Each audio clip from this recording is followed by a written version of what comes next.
1 João, capítulo 2, verso 3. Diz assim a palavra de Deus. Ora, sabemos que o temos conhecido por isto, se guardamos os seus mandamentos. Aquele que diz, eu o conheço e não guarda os seus mandamentos, é mentiroso, e nele não está a verdade. Aquele, entretanto, que guarda a sua palavra, nele verdadeiramente tem sido aperfeiçoado o amor de Deus. Nisto sabemos que estamos nele. Aquele que diz que permanece nele, esse deve também andar assim como ele andou. Então o tema da pregação é: será que eu conheço a Deus? Mas como assim? Todo mundo conhece a Deus. Nem todos conhecem a Deus. Hoje existem vários deuses, até dentro das igrejas evangélicas. Existem vários Jesus, mas só um Jesus é que salva. Só o Jesus revelado nas Escrituras. Hoje existe o Deus Papai Noel, o Deus curandeiro, o Deus hippie, paz e amor, o Deus que só dá bênção para as pessoas.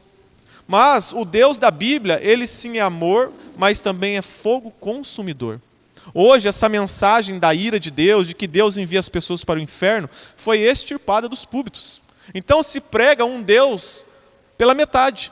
E um Deus pela metade não salva ninguém. A pessoa precisa conhecer o Deus verdadeiro. E será que eu conheço o Deus verdadeiro? Talvez você possa ser filho de crente e não conheça o Deus da Bíblia. Talvez você já foi batizado, talvez você já frequentou várias igrejas, mas lá não se pregava o verdadeiro Deus, o verdadeiro Jesus. Então você corre o grande risco de ser surpreendido naquele grande dia, onde Jesus vai dizer, apartai-vos de mim, nunca vos conheci. Nunca vos conheci, porque você também não me conheceu. Ah, mas eu ia na igreja, eu fazia um monte de coisa na igreja. Mas eu não te conheço. Você viveu na prática do pecado, na iniquidade. Eu não lhe conheço. Por isso é importante sabermos se conhecemos o verdadeiro Deus, o verdadeiro Jesus. É só Ele que salva. O Jesus do catolicismo não salva, o Jesus dos adventistas não salvam, o Jesus dos mormons não salva, o Alá dos muçulmanos não salvam, só o Jesus da Bíblia, aquele revelado nas Escrituras. Por isso precisamos conhecer de fato se Deus é o verdadeiro, né? E quando olhamos para a sociedade hoje, vemos muitas filosofias, muitas linhas de pensamento, muitos modos de viver que não são pautados pela palavra de Deus. E muitas filosofias entraram dentro das igrejas até. E uma dessas filosofias é a filosofia do relativismo, aonde dizem que não existe uma verdade absoluta. Você tem a sua verdade, eu tenho a minha, e está tudo certo. Para você isso é correto, para mim não é, e a gente pode andar junto. Não, só existe uma verdade. A grama é verde. Não existe isso. O pastor da esquina diz que a grama é rosa, e o da outra esquina diz que é verde. Não, ou um está falando mentira, ou alguém está mentindo, ou alguém está falando a verdade. Não existe duas verdades, existe apenas uma verdade. E dentro desse pensamento do relativismo, que entrou dentro das igrejas, criou-se então o pensamento de que não podemos julgar. Não julgueis. Não julgueis para que não sejais julgado. Tiram esse versículo fora do contexto para pregar uma heresia, né? Não continuam lendo o texto, aonde que vai dizer que nós devemos julgar sim, mas segundo a reta justiça. Você vê lá um cisco, né, no olho do irmão, vai lá, primeiro olhe se tem algo no seu, porque às vezes pode ter uma trave lá, tira primeiro, depois você vai lá para tirar o cisco do olho do irmão. Então você tem que ir lá também para repreender ele, se você vê que a sua vida está correta diante de Deus. Então você, através das Escrituras, você pode sim exortar e julgar algo em relação à vida de outra pessoa, em relação a uma igreja, em relação a um pastor. Se de fato está errado, nós devemos julgar sim. A Bíblia diz que aquele que é espiritual julga todas as coisas. Um dia nós iremos julgar até os anjos. Paulo vai dizer, não tem nenhum sábio no meio de vós. Tem um homem aí que está saindo com a madrasta. Eu já dou minha sentença, eu já dou o meu julgamento. Tirai do meio de vós esse iníquo, para ser lançado para Satanás, para quem sabe, no último dia, a alma dele seja salva. Então João, ele não aderiu a essa filosofia do relativismo. João, se você continuar lendo a carta, você vai ver que João, ele era preto no branco. Ele vai falar, é filho do diabo ou é filho de Deus. Ou você está nas trevas ou você está na luz. Não tem meio termo com João. Ele acreditava na verdade absoluta, que Cristo é a verdade. João não aderiu então a esse pensamento. Olha o que ele diz lá em 1 João, no capítulo 4, no verso 1. Amados, não deis crédito a qualquer espírito.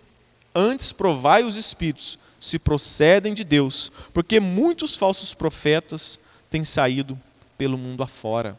Então João, ele quer aqui, neste contexto, trazer clareza para os irmãos. Mostrar para os irmãos que existiam pessoas que não eram de Deus.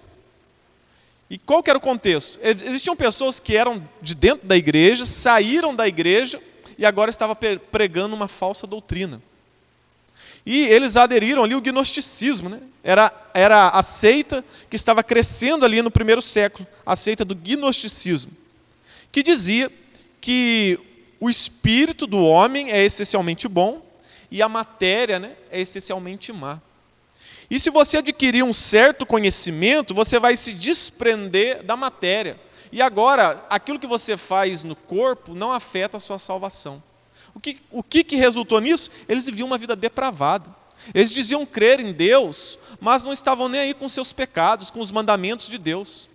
Eles pensavam, basta apenas crer em Deus, ter um conhecimento especial de Deus, e eu então alcanço salvação. Aí João, ele quer mostrar para os irmãos que não é dessa forma.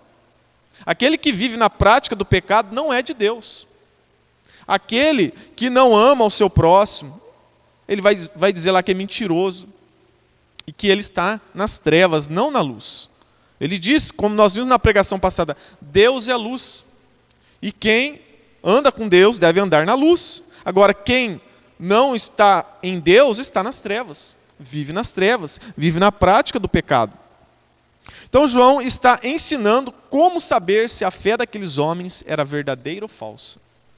Para eles então, terem um filtro. Mas e nós? Será que nós conhecemos a Deus e temos a fé verdadeira? Ou será que a nossa fé é como a dos gnósticos? Uma fé que tem um conhecimento especial, que eu posso confessar que Deus é o meu Senhor, mas viver longe de Deus?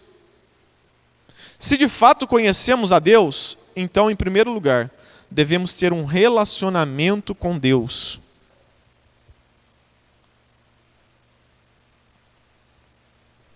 O verso 3 diz assim: ora, sabemos que o temos conhecido a Deus, a Jesus Cristo, por isto, se guardamos os seus mandamentos.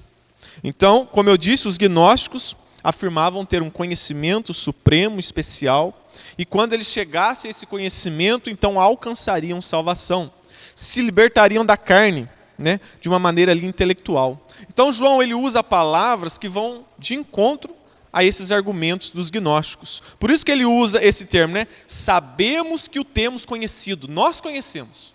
Eles não. Eles não conhecem a Deus. Porque conhecer a Deus significa desfrutar de um relacionamento com Ele. Por exemplo, tem gente que diz, eu conheço o Messi. Eu conheço o Cristiano Ronaldo. Eu conheço o Neymar. Eu sigo nas redes sociais. Eu assisti todos os jogos da temporada deles, eu conheço eles. Não, se você não anda com eles, se você não joga no mesmo time que eles, se você não participa das festas lá, né, no aniversário dos filhos, está lá final de semana almoçando com a família dele, você não conhece o Messi. Você acha que você conhece. Ele nem sabe que você existe. Então você não conhece de fato o Messi, nem o Neymar, nem o Cristiano Ronaldo. Assim muitas pessoas agem com Deus.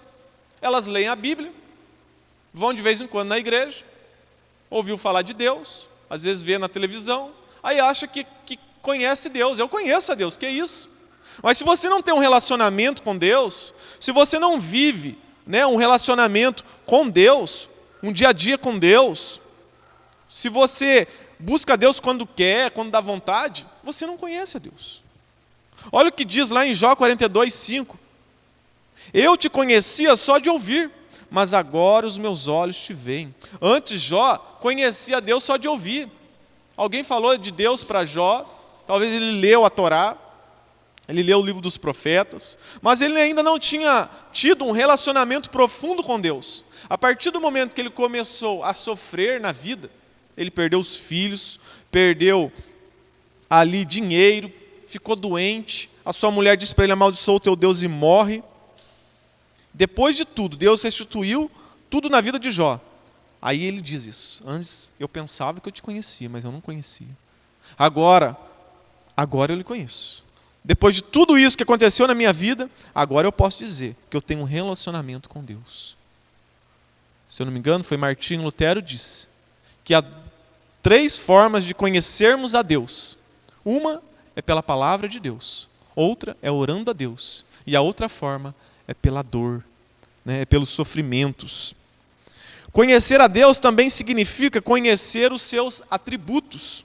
Quem Deus é, o que Ele é. João disse já lá no capítulo 1, no versos 5 e 7, dizendo assim: ora, a mensagem que da parte dele temos ouvido e vos anunciamos é esta, que Deus é luz. Então, esse é um atributo de Deus. Deus é luz e não há nele treva nenhuma. Então, quando nós conhecemos os atributos de Deus, também é uma forma de nos relacionarmos com Ele. Quando pensamos em conhecer a Deus, podemos pensar acerca de conhecer então os seus atributos. Quando conhecemos a Deus, estudamos a palavra de Deus, nos debruçamos, examinamos as Escrituras, estamos numa igreja bíblica, né, onde prega a verdade. Então nós conhecemos a santidade de Deus, nós conhecemos a justiça de Deus, a soberania de Deus, a misericórdia de Deus, o amor de Deus. E quando você conhece esses atributos de Deus, isso vai transformar a sua vida, se de fato você está com o coração voltado a Deus. Então, para ter um relacionamento verdadeiro com Deus, eu não posso ignorar os seus atributos. Se eu sei que Deus é santo, se eu sei que Deus é justo, é puro, eu não posso viver de qualquer maneira com esse Deus. Porque Deus não vai aceitar ter um relacionamento com alguém que é depravado, com alguém que é imoral, com alguém que não tem compromisso. Por exemplo, você deseja casar. Aí, você quer casar com uma jovem crente, piedosa da igreja. Aí, você sabe que ela tem valores, que ela ama Deus. Aí você quer levar a jovem para o baile funk. Você sabe que ela não gosta dessas coisas, que ela não gosta de ouvir esse tipo de música. Então não tem como você ter um relacionamento com alguém que preza por valores diferentes do seu. Então não tem como você dizer que você tem um relacionamento com Deus se você não gosta daquilo que Deus gosta. Deus, Ele gosta de santidade. Ele gosta, né, que nós amemos o próximo, de justiça. Se nós não gostamos dessas coisas, nós não temos um relacionamento com Deus. E esta é uma forma de saber se nós conhecemos de fato a Deus. Se temos um relacionamento com Ele. Se andamos com Ele. Não como Jó no início, né? Eu conhecia só o Senhor de ouvir falar, de ouvir.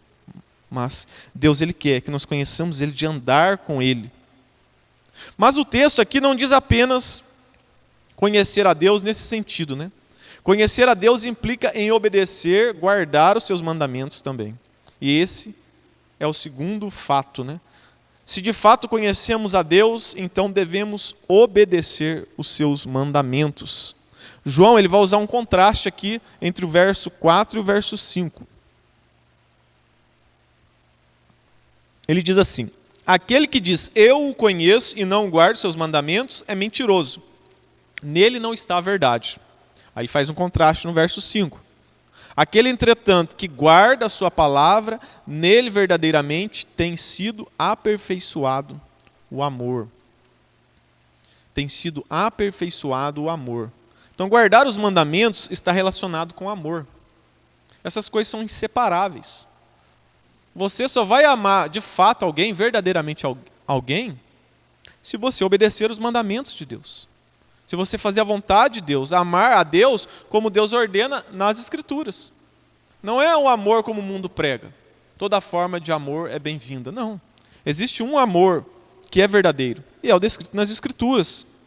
É o amor de Cristo, que é sacrificial, que não busca os seus próprios interesses. É um amor diferente do amor pregado por este mundo. E as duas coisas andam juntas, mandamentos do Senhor e amor a Deus. João 14, 21 vai dizer: aquele que tem os meus mandamentos e os guarda, esse é o que me ama. Então tem gente que diz, eu amo a Deus, eu amo a Jesus, mas não guarda os mandamentos. Mentiroso. Jesus disse, se você me ama de fato, você vai guardar os meus mandamentos. Você vai guardar, você vai viver conforme a palavra de Deus. E isso é evidência de que você me ama. Agora, se você não vive assim, você não me ama, é só da boca para fora. Tem gente que é bom, né? Para fazer carta, textão, né? Olha, escreve lá bonito, né? Mexe com as emoções da pessoa. Mas aí não tem atitude. Só fala, mas as atitudes não convêm com aquilo que ela fala. Jesus resumiu a lei com o mandamento do amor. Ame ao Senhor e ao seu próximo, né? Ame a Deus sobre todas as coisas e ao próximo como a ti mesmo. Mandamento, então, está relacionado com amor. Então, você vai amar verdadeiramente alguém se você obedecer os mandamentos de Deus. Como os gnósticos poderiam, então, conhecer a Deus? Eles que eram ameaça para a igreja. Se viviam uma vida depravada, sem guardar os mandamentos do Senhor. Eles eram mentirosos.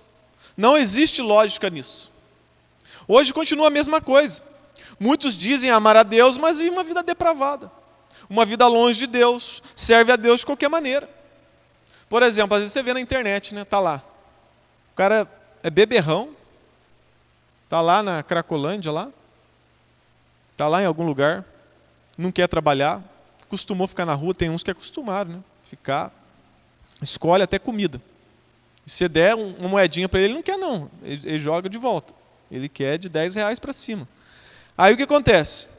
Aí você vê, às vezes na internet, né, um camarada desse, está lá na vida toda torta, aí está lá citando versículo. Cita lá o capítulo inteiro. Tá vendo? Ele conhece a Deus. Conhece a Deus, citando a Bíblia, tem conhecimento. Ele não conhece a Deus nada. Até o diabo conhece as Escrituras, cita elas, mas não conhece a Deus, não anda com Deus. Então, conhecer a Deus está relacionado, amar a Deus e conhecer a Deus está relacionado com viver para Deus, obedecer os mandamentos de Deus. Essas pessoas que citam versículos apenas e não vivem uma vida santa, reta e justa diante de Deus, eles não conhecem a Deus.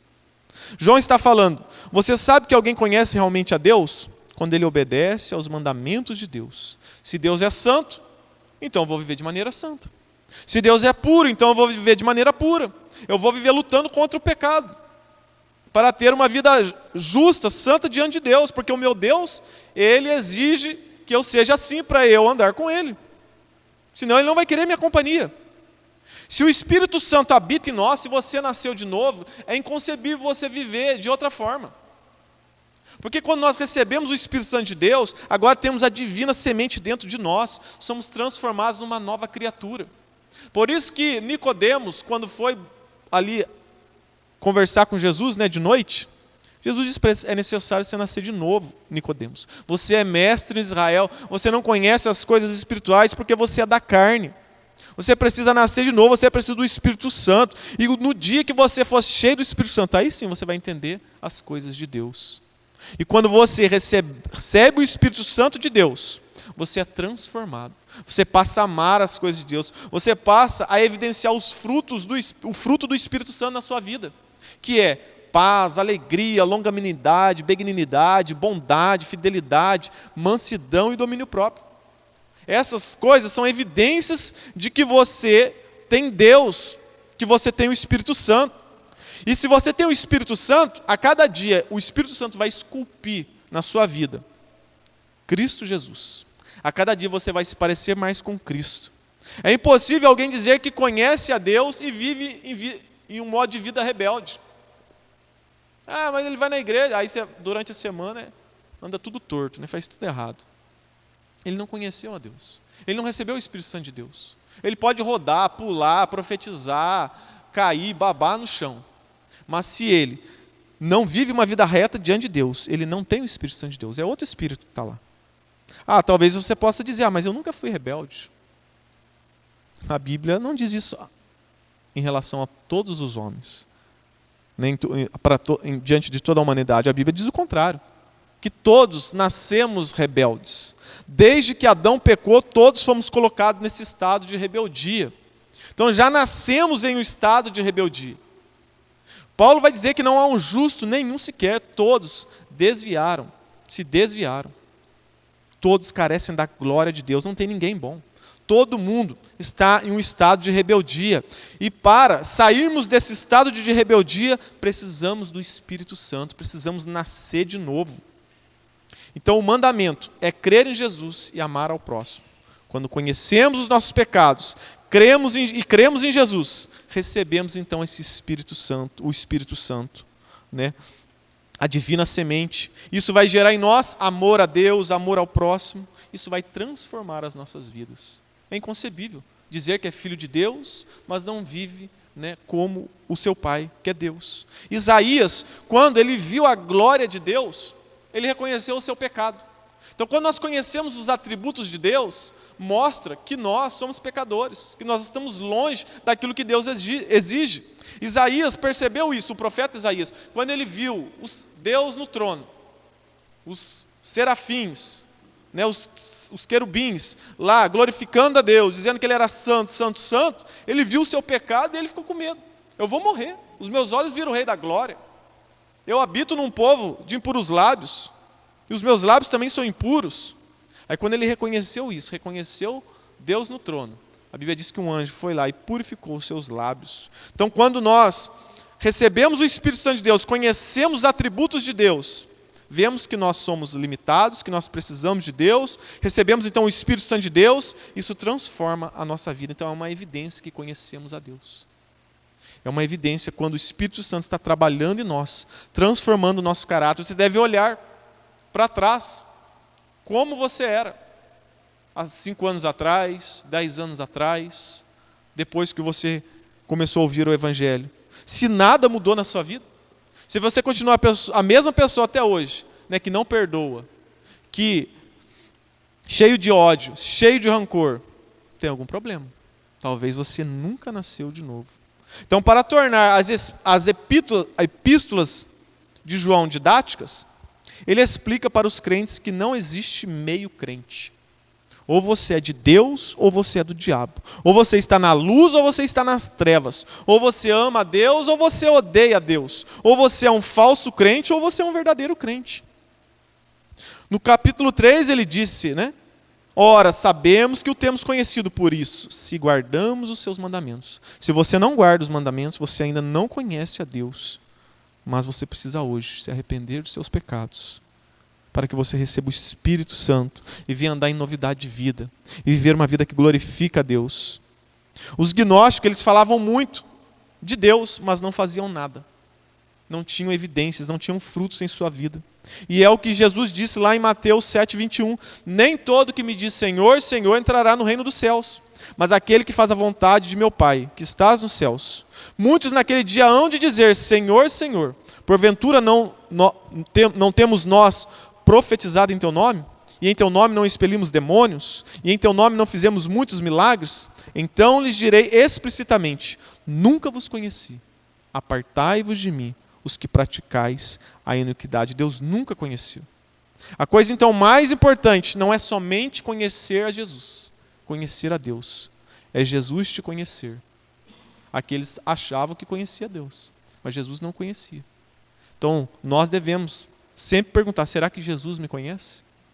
Ou será que Ele ainda não me conhece? Porque se você ama o Senhor, né, você vai gerar frutos. Em terceiro lugar, né, para encerrarmos, se de fato conhecemos a Deus, então iremos andar como Jesus andou. Verso 6. Nisso sabemos que estamos nele. Aquele que diz que permanece nele, esse também deve andar assim como ele andou. Estar nele significa ter então um relacionamento com ele, como nós vimos. Não basta apenas confessar que você o conhece. Se você não anda com Deus, você não o conhece, de fato. Parece que agora João ele muda o foco para a pessoa de Jesus. Porque ele está dando o exemplo de Jesus. Se de fato conhecemos a Deus, nós devemos andar como Jesus andou. Como que Jesus andou? Jesus andou em obediência ao Pai. Como diz lá em João 6,38. Porque eu desci do céu, não para fazer a minha vontade, e sim a vontade daquele que me enviou. Essa foi, então, o ato de obediência, de submissão de Jesus ao Pai. Aqui não significa que havia conflitos, né, de vontades, não. Mas Jesus está demonstrando a sua submissão ao plano de Deus em sua vida. Como que Jesus demonstra a sua obediência ao Pai? É por palavras? Não. É através de atitude. Filipenses 2,5. Tende em vós o mesmo sentimento que houve também em Cristo Jesus. Pois ele, subsistindo em forma de Deus, não julgou como usurpação ser igual a Deus. Antes a si mesmo se esvaziou, assumindo a forma de servo, tornando-se em semelhança de homens, e reconhecido em figura humana, a si mesmo se humilhou, tornando-se obediente até a morte, e morte de cruz. O texto mostra que a morte de cruz tem a ideia de intensidade. Havia sido profetizado que o Messias morreria no madeiro, para redimir o povo dos seus pecados. Então nos mostra que foi assim que Jesus andou, em obediência a Deus, até a morte.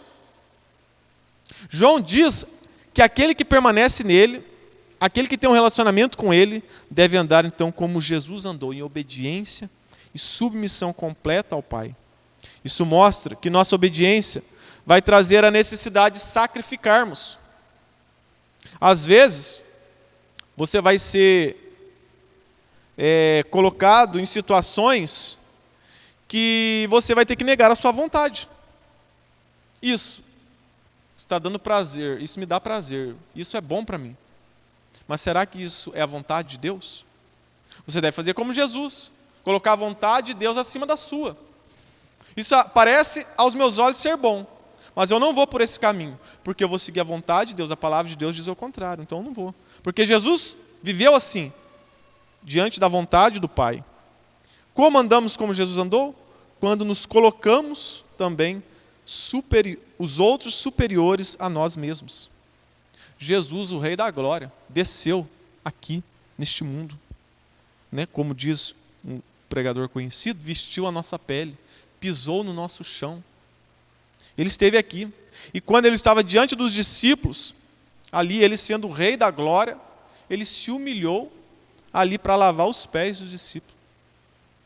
Ele colocou, né, o interesse do Pai acima de todo interesse, colocou a vida das pessoas também. Quando pensamos nos problemas dos outros também, nós andamos como Jesus andou. Jesus se preocupou com muitas pessoas.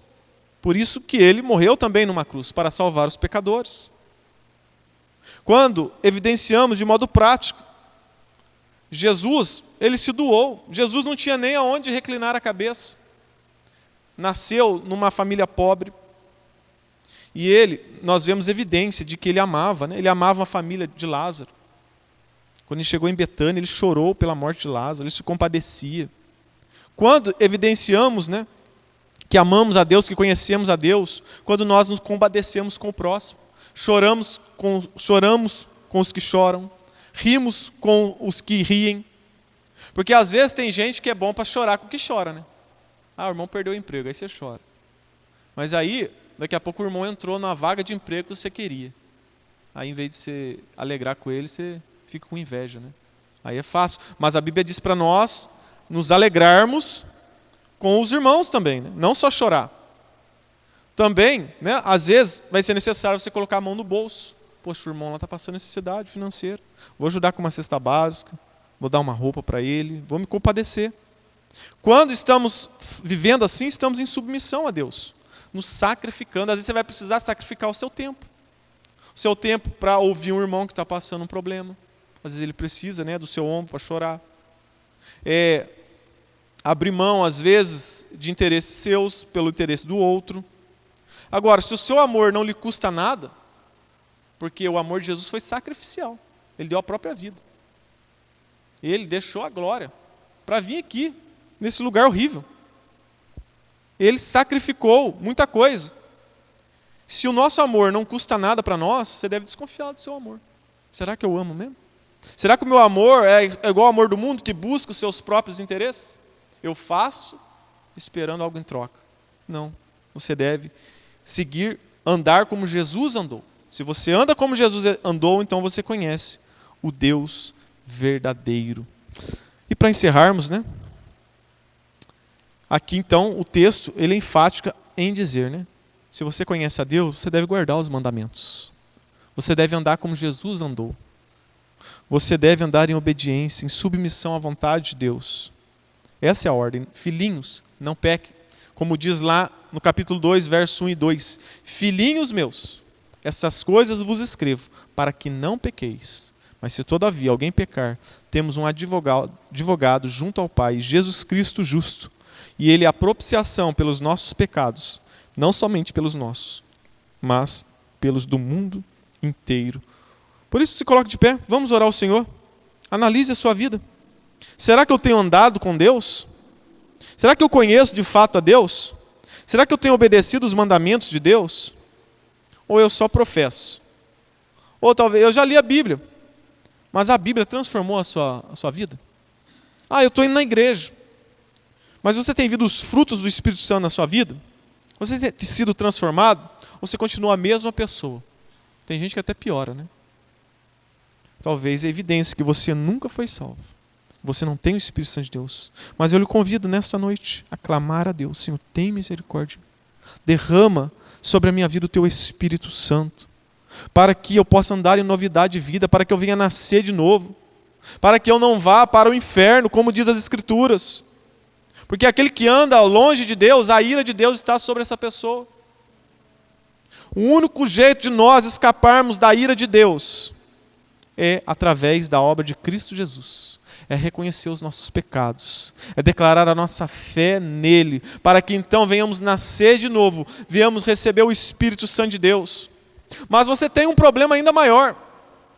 A obra de Cristo se lhe tira do inferno. Você deve temer a Deus. Isso é verdade.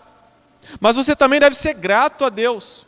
Em saber que essa obra não só lhe tira do inferno, mas te coloca no céu. Porque para entrar no céu precisa ser perfeito. E quem de nós pode bater no peito e dizer, eu sou perfeito? Eu nunca, durante toda a minha vida, eu nunca menti, nunca passou um pensamento impuro. Porque o padrão de Deus é perfeição para entrar no céu. Então ninguém pode. Cristo nos tirou do inferno, mas não só nos tirou do inferno, Ele nos colocou no céu, porque Ele depositou na nossa conta o mérito dEle. Agora tem um saldo infinito lá na nossa conta. E por conta desse saldo, agora nós podemos entrar no céu. Então que você, nessa noite, venha avaliar a sua fé, a sua vida. Se você ainda não tem o Espírito Santo de Deus, clame a Ele, peça perdão a Ele. Clame por Deus. Porque sem arrependimento não tem céu. Muitos hoje têm pregado um falso Deus. Promete o céu, sem falar de fé e arrependimento. Talvez você tenha algum parente, algum amigo, que também está nessa situação. Ore por ele, se compadeça dele. Nesta noite, olhe para os seus familiares, ore pelos seus amigos, pelos seus vizinhos, para que o Espírito Santo também venha transformar a vida dessas pessoas. Se você de fato é de Deus, conhece a Deus, você vai se preocupar com o seu próximo. Essa é uma evidência também. Eu amo a Deus, mas você não está nem aí com o seu próximo. Você não está nem aí com os seus familiares. Você não está nem aí com o seu vizinho. O importante é eu e minha família ser salvo, o resto que se exploda. Essa é uma evidência também. Que o Espírito Santo não está agindo na sua vida. Por isso, ore a Deus nessa noite.